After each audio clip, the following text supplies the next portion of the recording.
ನಮಸ್ಕಾರ, ಕನ್ನಡ ಒನ್ಗೆ ಸ್ವಾಗತ. ನಾನು ಭಾಗ್ಯನಾರಾಯಣ ಬೊಗ್ಗವರಪು. 2024 ಮಹಾ ಚುನಾವಣೆಗಳು 7 ಹಂತಗಳಲ್ಲಿ ಮುಕ್ತಾಯಗೊಂಡಿದೆ. ಅದರ ಮಹಾ ಚುನಾವಣೆಯ ಮಹಾ ಫಲಿತಾಂಶಗಳು ನಾಳೆ ಇನ್ನೊಂದು 24 ಗಂಟೆಗಳ ಒಳಗೆ ನಮಗೆ ಕ್ಲಿಯರ್ ಆಗಿ ಹೋಗುತ್ತೆ. ಈ ದೇಶ ಯಾವ ಕಡೆ ಹೋಗ್ತಿದೆ, ಯಾರು ಈ ದೇಶವನ್ನು ಮುಂದಿನ 5 ವರ್ಷ ಮುನ್ನಡೆಸ್ತಾರೆ ಮತ್ತು ಈ ದೇಶದ ಮುಂದಿನ ಹಾದಿ ಏನು ಅನ್ನೋದ್ರ ಬಗ್ಗೆ ಸ್ಪಷ್ಟವಾಗಿ ನಮಗೆ ಅಂಕಿಅಂಶಗಳ ಮೂಲಕ ಗೊತ್ತಾಗ್ಬಿಡುತ್ತೆ. ಸೊ ಅದರ ಹಿನ್ನೆಲೆಯಲ್ಲಿ ಸಾಕಷ್ಟು ಸುದ್ದಿ ಸಂಸ್ಥೆಗಳು, ಎಲ್ಲ ಸುದ್ದಿ ಸಂಸ್ಥೆಗಳು ಎಕ್ಸಿಟ್ ಪೋಲ್ ಅನ್ನ ಮಾಡಿದ್ದಾವೆ. ಎಕ್ಸಿಟ್ ಪೋಲ್ನಲ್ಲಿ ಏನಾಗುತ್ತೆ ಅನ್ನುವಂತಹದನ್ನ ಎಲ್ಲರೂ ಕೂಡ ನಿರೀಕ್ಷೆ ಮಾಡಿದ್ರು. ಯಾಕೆಂದ್ರೆ ಈ ಮಾಧ್ಯಮಗಳು ಕಳೆದ 10 ವರ್ಷದಿಂದ ಯಾರ ಪರವಾಗಿ ಕೆಲಸ ಮಾಡ್ತಿದೆ, ಯಾರ ಪರವಾಗಿ ಅಂಕಿಅಂಶಗಳನ್ನು ಕೊಡುತ್ತೆ, ಎಕ್ಸಿಟ್ ಪೋಲ್ಸ್ಗಳನ್ನು ಕೊಡುತ್ತೆ ಅನ್ನುವಂತಹ ಸ್ಪಷ್ಟ ಚಿತ್ರಣ ಪ್ರತಿಯೊಬ್ಬರಿಗೂ ಕೂಡ ಇದೆ.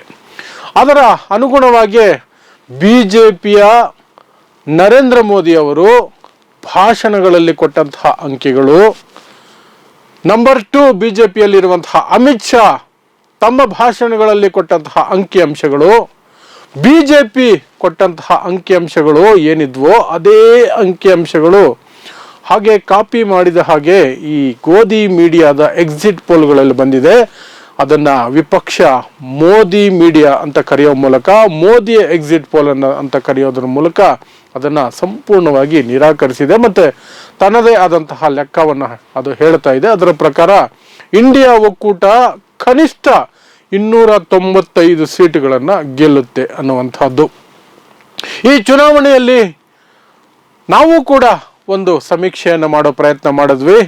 ಒಂದಷ್ಟು ಗ್ರೌಂಡ್ ರಿಪೋರ್ಟ್, ಕರ್ನಾಟಕದ ಮಟ್ಟಿಗೆ ಗ್ರೌಂಡ್ಗೆ ಹೋಗಿ ಮತದಾರರನ್ನು ಮಾತನಾಡಿಸಿದ ನಂತರ ಎಲ್ಲವನ್ನು ಕಂಪೈಲ್ ಮಾಡಿಕೊಂಡಿವಿ. ಜೊತೆಗೆ ಇಡೀ ದೇಶದಲ್ಲಿ ನಮಗೆ ಪರಿಚಯ ಇರುವಂತಹ ವ್ಯಕ್ತಿಗಳ ಮೂಲಕ, ಪತ್ರಕರ್ತರ ಮೂಲಕ, ವಿಶ್ಲೇಷಕರ ಮೂಲಕ, ಜೊತೆಗೆ ನಾವು ಅಲ್ಲಿ ಇಲ್ಲಿ ತೆಗೆದುಕೊಂಡಂತಹ ಅಂಕಿ ಅಂಶಗಳ ಮೂಲಕ ಕನ್ನಡ ಒನ್ ಸಹ ಒಂದು ಎಕ್ಸಿಟ್ ಪೋಲನ್ನು ತಯಾರು ಮಾಡಿಕೊಂಡಿದೆ.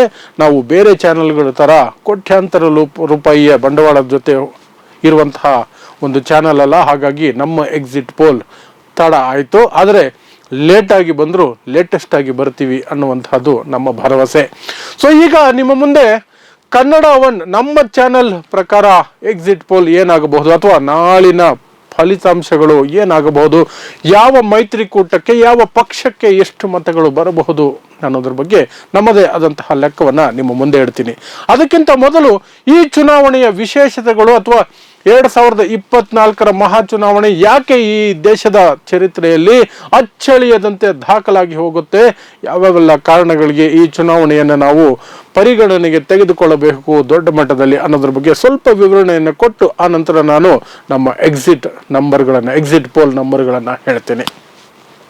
ಈ ದೇಶದಲ್ಲಿ ಸುಮಾರು 72 ವರ್ಷಗಳಿಂದ ಕೂಡ ಚುನಾವಣೆಗಳು ನಡೀತಾನೆ ಬರ್ತಿದ್ದಾವೆ. ಆದರೆ ಯಾವುದೂ ಕೂಡ ಈ ಮಟ್ಟಕ್ಕೆ ಚರ್ಚೆ ಆಗಿರಲಿಲ್ಲ.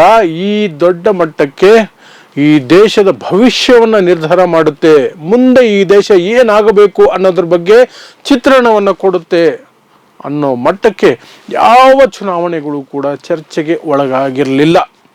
ಆದರೆ ಈ ಚುನಾವಣೆ ಅಂತಹ ಚರ್ಚೆಗೆ ಎಡೆ ಮಾಡಿಕೊಡ್ತು. ಯಾಕೆಂದರೆ ಕಳೆದ 10 ವರ್ಷಗಳಿಂದ ದ್ವೇಷ ಭಾಷಣಗಳಿಂದ ತುಂಬಿದಂತಹ ಸರ್ಕಾರ ಆಡಳಿತ ನಡೆಸ್ತಾ ಇದೆ ಅನ್ನುವಂತಹ ಆರೋಪಗಳು ದೊಡ್ಡ ಮಟ್ಟದಲ್ಲಿ ಕೇಳಿ ಬಂತು.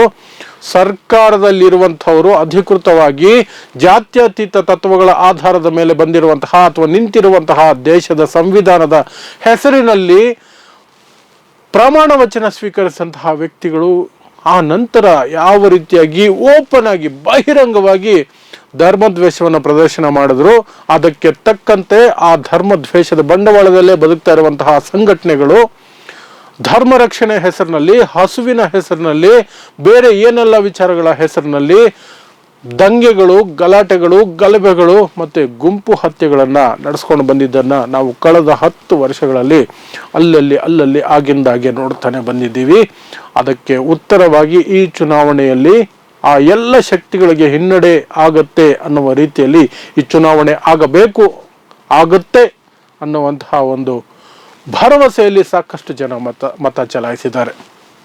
ಅದೊಂದು ವಿಶೇಷತೆ. ಆದರೆ ಇನ್ನೊಂದು, ಈ ಹಿಂದೆ ಎಂದೂ ಕಂಡಿರದಂತಹ ಮಟ್ಟಕ್ಕೆ ಆಡಳಿತ ಪಕ್ಷ ಬಿಜೆಪಿ ನರೇಂದ್ರ ಮೋದಿ ಇವರ ಮೇಲೆ ಆರೋಪಗಳು ಕೇಳಿ ಬಂತು. ಇವರು ಎಲ್ಲ ರೀತಿಯಾಗಿಯೂ ಕೂಡ ಇಸಿ ಅಂದ್ರೆ ಎಲೆಕ್ಷನ್ ಕಮಿಷನ್ ಅನ್ನ ತಮ್ಮ ಹತೋಟಿಗೆ ತೆಗೆದುಕೊಂಡಿದ್ದಾರೆ. ಎಲೆಕ್ಷನ್ ಕಮಿಷನ್ ಇವರ ತಾಳಕ್ಕೆ ತಕ್ಕಂತೆ ಕುಣಿತಾ ಇದೆ, ಬೇರೆ ಏನು ಮಾಡ್ತಿಲ್ಲ.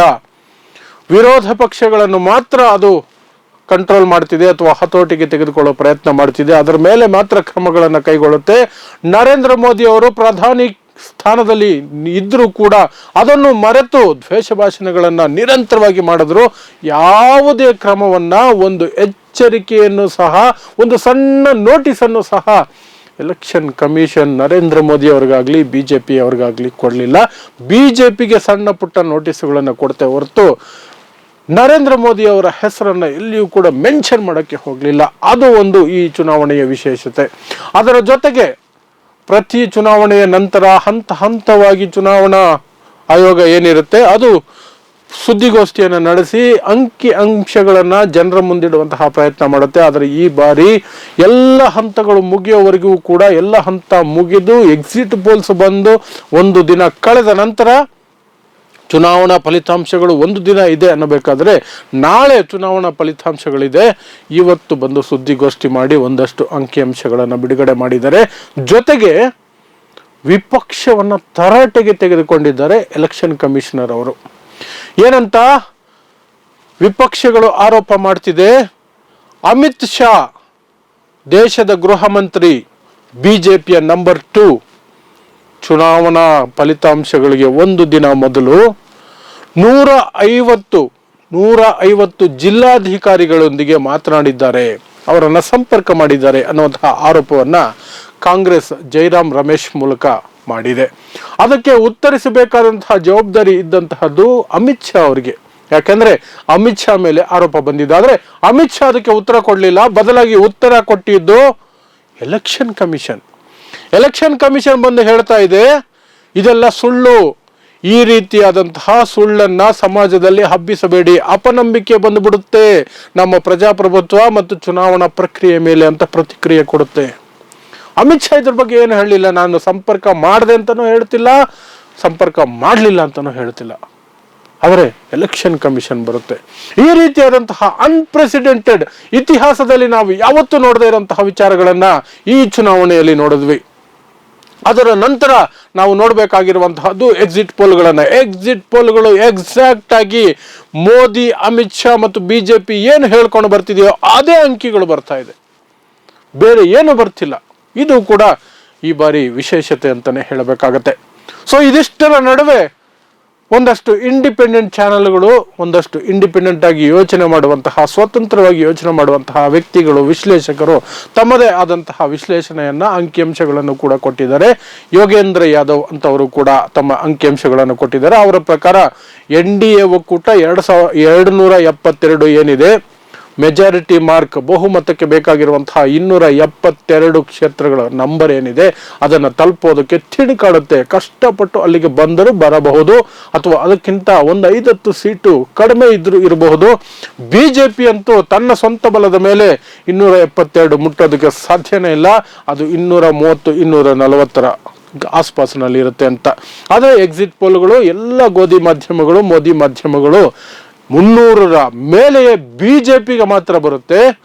405ರವರೆಗೆ NDA ಒಕ್ಕೂಟ ಹೋಗುತ್ತೆ ಅನ್ನುವಂತಹ ನಂಬರ್ಗಳು. ಯಾವ ನಂಬರ್ಗಳನ್ನ ನರೇಂದ್ರ ಮೋದಿ, ಅಮಿತ್ ಶಾ, ಬಿಜೆಪಿ ನಿರಂತರವಾಗಿ ತಮ್ಮ ಚುನಾವಣಾ ಭಾಷಣಗಳಲ್ಲಿ ಕೊಡ್ತಾ ಇದ್ರೋ ಅದೇ ಅಂಕಿಗಳನ್ನು ಕೊಟ್ಟಿದೆ. ಸೊ ಇನ್ನು ದೀರ್ಘವಾಗಿ ಬೇರೆ ಏನೇನೋ ವಿಚಾರವನ್ನ ಹೇಳದೆ ನಿಮಗೆ ಕನ್ನಡ ಒನ್ ನಾವು ಕಂಡುಕೊಂಡಿರುವಂತಹದ್ದು ಅಥವಾ ನಮ್ಮ ವಿಶ್ಲೇಷಣೆಗೆ ಒಳಪಟ್ಟಂತಹ, ನಾವು ಸಂಪರ್ಕಿಸಿದಂತಹ ಮತದಾರರು, ವಿಶ್ಲೇಷಕರು ಮತ್ತು ನಮಗೆ ಬಂದಿರುವಂತಹ ಮಾಹಿತಿಯ ಆಧಾರದ ಮೇಲೆ ನಾವು ಕೂಡ ಮಾಡಿರುವಂತಹ ಎಕ್ಸಿಟ್ ಪೋಲ್ ಏನಿದೆ ಅದರ ನಂಬರ್ಗಳನ್ನು ನಿಮ್ಮ ಮುಂದೆ ಹೇಳೋದಕ್ಕೆ ಇಷ್ಟಪಡ್ತೀನಿ.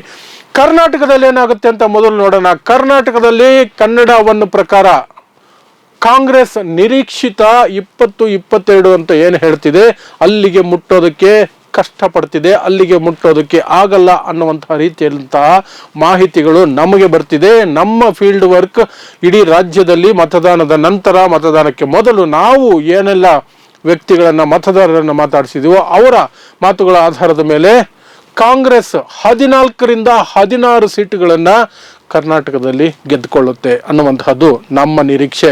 ಅದರ ಜೊತೆಗೆ ಬಿಜೆಪಿ ಸುಮಾರು 8ರಿಂದ 10 ಸೀಟುಗಳನ್ನು ಪಡ್ಕೊಳ್ಳುತ್ತೆ. ಆ ನಂತರ ಏನು JDS ಏನಿದೆ 1 ಅಥವಾ 2 ಕ್ಷೇತ್ರದಲ್ಲಿ JDS ಬರುವಂತಹ ಸಾಧ್ಯತೆಗಳಿದೆ. ಇದು ಕರ್ನಾಟಕದ ಚಿತ್ರಣ. ಕನ್ನಡ ಒನ್ ಕಂಡುಕೊಂಡಿರುವಂತಹದ್ದು ಅಥವಾ ನಮ್ಮ ಏನು ವಿಶ್ಲೇಷಣೆಯಲ್ಲಿ ನಮ್ಮ ಒಂದು ಮತಗಟ್ಟೆಯ ಸಮೀಕ್ಷೆಗಳ ಮೂಲಕ ನಮಗೆ ಬಂದಿರುವಂತಹ ಅಂಕಿಅಂಶಗಳು. ಇನ್ನು ಇಡೀ ದೇಶದ ಮಟ್ಟಿಗೆ ಮಾತನಾಡೋದಾದರೆ NDA ಒಕ್ಕೂಟ ಬಿಜೆಪಿ ಅಲ್ಲ, NDA ಒಕ್ಕೂಟ 270ರಿಂದ 280 ಸೀಟುಗಳನ್ನು ಪಡೆದುಕೊಳ್ಳುವಂತಹ ಸಾಧ್ಯತೆ ಇದೆ. ಅಂದರೆ ಎಲ್ಲೋ ಕಷ್ಟಪಟ್ಟು ಮೆಜಾರಿಟಿ ಮಾರ್ಕನ್ನು ಟಚ್ ಮಾಡುತ್ತೆ ಅಥವಾ ಅದರ ಆಜುಬಾಜಿನಲ್ಲಿರುತ್ತೆ ಅನ್ನುವಂಥದ್ದು ನಮ್ಮ ಅಂದಾಜು. ಕಾಂಗ್ರೆಸ್ ಲೀಡ್ ಮಾಡ್ತಿರುವಂತಹ ಇಂಡಿಯಾ ಒಕ್ಕೂಟ ಏನಿದೆ ಅದು 235ರಿಂದ 245 ಸೀಟುಗಳನ್ನು ಪಡ್ಕೊಳ್ಳುವಂತಹ ಸಾಧ್ಯತೆ ಇದೆ. ಇದು ನಮ್ಮ ನಿರೀಕ್ಷೆಗಳು ಅಥವಾ ನಮ್ಮ ಒಂದು ವಿಶ್ಲೇಷಣೆಗೆ ಒಳಪಟ್ಟಂತಹ ಮತದಾರರು ಅಥವಾ ಅಂಕಿಅಂಶಗಳ ಆಧಾರದ ಮೇಲೆ ನಾವು ಕೊಡ್ತಾ ಇರುವಂತಹದ್ದು. NDA 270ರಿಂದ 280, ಇಂಡಿಯಾ ಒಕ್ಕೂಟ 235ರಿಂದ 245. ಇನ್ನು ಬಿಜೆಪಿ ಅದು ಏಕಾಂಗಿಯಾಗಿ ಪಡೆದುಕೊಳ್ಳಬಹುದಾದಂತಹ ಸೀಟುಗಳನ್ನು ನೋಡಿದ್ರೆ 230ರಿಂದ 240 ಸೀಟುಗಳನ್ನು ಬಿಜೆಪಿ ಪಡೆದುಕೊಳ್ಳುವ ಸಾಧ್ಯತೆ ಇದೆ. ಕಾಂಗ್ರೆಸ್ ಏಕಾಂಗಿಯಾಗಿ 110ರಿಂದ 120 ಸೀಟುಗಳನ್ನು ಪಡೆದುಕೊಳ್ಳುವಂತಹ ಸಾಧ್ಯತೆ ಇದೆ. ಇದು ಕನ್ನಡ ಒನ್ ಮಾಡ್ತಿರುವಂತಹ ಒಂದು ಪ್ರಿಡಿಕ್ಷನ್. ಇದು ನಾಳೆ ನಿಮ್ಮೆಲ್ರಿಗೂ ಕೂಡ ಒಂದು ರೀತಿಯಾಗಿ ಫಲಿತಾಂಶಗಳ ನಂತರ ಇದರ ಆಜುಬಾಜು ನಾವು ಬರ್ತಿದ್ದೀವ ಅನ್ನೋದರ ಸ್ಪಷ್ಟತೆ ನಿಮಗೆ ಸಿಗುತ್ತೆ. ಇದು ಇಡೀ ದೇಶದ ನಾಡಿ ಮಿಡಿತವನ್ನ ನಾವು ಸಾಕಷ್ಟು 1 ತಿಂಗಳಲ್ಲೂ ಕೂಡ ಎಲ್ಲ ರಾಜ್ಯಗಳಿಂದ ಬರ್ತಿರುವಂತಹ ಅಂಕಿಅಂಶಗಳು, ವಿಶ್ಲೇಷಣೆಗಳು, ವರದಿಗಳು, ಸುದ್ದಿಗಳನ್ನ ನಿರಂತರವಾಗಿ ನೋಡ್ತಾ ಅದರ ಜೊತೆಗೇನೆ ಒಂದಷ್ಟು ರಾಜ್ಯಗಳಲ್ಲಿ ನಮಗೆ ಪರಿಚಯ ಇರುವಂತಹ ಈ ಒಂದು ಸರ್ವೆಯಲ್ಲಿ ಪಾಲ್ಗೊಂಡಿರುವಂತಹ ಪತ್ರಕರ್ತರು, ಸರ್ವೇಯರ್ಸ್ ನ ಕಾಂಟ್ಯಾಕ್ಟ್ ಮಾಡಿ ಅವರ ಮೂಲಕ ಕೂಡ ಒಂದಷ್ಟು ಮಾಹಿತಿಯನ್ನು ಪಡ್ಕೊಂಡು ಕರ್ನಾಟಕದಲ್ಲಿ ಸ್ವತಃ ನಮ್ಮ ಚಾನೆಲ್ ಒಂದಷ್ಟು ಸಮೀಕ್ಷೆಗಳನ್ನು ಮಾಡಿ ಈ ಒಂದು ಅಂಕಿಅಂಶಗಳಿಗೆ ನಾವು ಫೈನಲ್ ಆಗಿ ಬಂದಿದ್ದೀವಿ. So everybody is expecting A tough fight. ಈ ಹಿಂದೆ 10-15 ವರ್ಷಗಳಲ್ಲಿ ನಡೆದಿರುವಂತಹ ಒಂದು ಟಕ್ಕರ್, ಸ್ಟಿಫ್ ಫೈಟ್ ಈ ಬಾರಿ ಇಂಡಿಯಾ ಒಕ್ಕೂಟ ಮತ್ತು NDA ನಡುವೆ ನಡೀತಾ ಇರುವಂತಹದ್ದೇ ದೊಡ್ಡ ಪ್ಲಸ್ ಪಾಯಿಂಟು. ಅದು ಕಾಂಗ್ರೆಸ್ಗೆ ದೊಡ್ಡ ಪ್ಲಸ್ ಪಾಯಿಂಟು. ಯಾಕಂದ್ರೆ ಈ ಬಾರಿ ಕಾಂಗ್ರೆಸ್ 2019-14 ರೀತಿಯಲ್ಲಿ ಒಂದು ರೀತಿಯ ಅಯೋಮಯವಾದಂತಹ ಸನ್ನಿವೇಶದಲ್ಲಿಲ್ಲ. ಆದರೆ ಕಂಪ್ಲೀಟ್ ಆಗಿ ಕಾನ್ಫಿಡೆಂಟ್ ಆಗಿ ಫೈಟ್ ಕೊಟ್ಟಿದೆ, ಟಫ್ ಫೈಟ್ ಕೊಟ್ಟಿದೆ. ಅದರ ಜೊತೆಗೆ ಕಾಂಗ್ರೆಸ್ಗೆ ಕೈ ಜೋಡಿಸಿರುವಂತಹ ಪಕ್ಷಗಳಲ್ಲಿ ಅದರಲ್ಲೂ ಬಹುಮುಖ್ಯವಾಗಿ ತೇಜಸ್ವಿ ಯಾದವ್ ಇರಬಹುದು, ಅಖಿಲೇಶ್ ಯಾದವ್ ಇರಬಹುದು, ಅವರಿಬ್ಬರು ಉತ್ತರ ಪ್ರದೇಶ ಮತ್ತು ಬಿಹಾರದಲ್ಲಿ ದೊಡ್ಡ ಫೈಟ್ ಕೊಟ್ಟಿದ್ದಾರೆ. ಅದು ಇಂಡಿಯಾ ಒಕ್ಕೂಟಕ್ಕೆ ದೊಡ್ಡ ಲಾಭ ತಂದು ಕೊಡುವಂತಹ ನಿರೀಕ್ಷೆಗಳಿದೆ. ಜೊತೆಗೆ ಅವರಿಗೆ ದೊಡ್ಡ ನಿರೀಕ್ಷೆ ಇರುವಂತಹದ್ದು ಮಹಾರಾಷ್ಟ್ರದಿಂದ. ಈ 3 ರಾಜ್ಯಗಳೇನಿದೆ ಉತ್ತರ ಪ್ರದೇಶ, ಬಿಹಾರ ಮತ್ತು ಮಹಾರಾಷ್ಟ್ರ ಈ ಬಾರಿ NDAಗೆ ದೊಡ್ಡ ಪೆಟ್ಟು ಕೊಡುತ್ತೆ. NDA ಏನು ಆರಾಮಾಗಿ 300+, 320, 340ವರೆಗೂ ಹೋಗಬೇಕಿತ್ತು. ಆದರೆ ಉತ್ತರ ಪ್ರದೇಶ, ಬಿಹಾರ ಮತ್ತು ಮಹಾರಾಷ್ಟ್ರದ ಸೋಲಿನ ಹಿನ್ನೆಲೆಯಲ್ಲಿ, ಅಲ್ಲಿ ಆಗುವಂತಹ ನಷ್ಟಗಳ ಹಿನ್ನೆಲೆಯಲ್ಲಿ ಅವರು 270ರಿಂದ 280 ನಡುವೆ ಸಿಕ್ಕಾಕಿಕೊಳ್ಳುವಂತಹ ಎಲ್ಲ ಸಾಧ್ಯತೆಗಳನ್ನು ನಮ್ಮ ಒಂದು ಎಕ್ಸಿಟ್ ಪೋಲ್ ಅಂತ ಹೇಳ್ತಾ ನನ್ನ ಮಾತುಗಳನ್ನು ಮುಗಿಸ್ತೀನಿ. ನೋಡ್ತಾ ಇರಿ ಸಮಾಜಕ್ಕಾಗಿ ಕನ್ನಡ ಒನ್ ನ್ಯೂಸ್. ನಮಸ್ಕಾರ.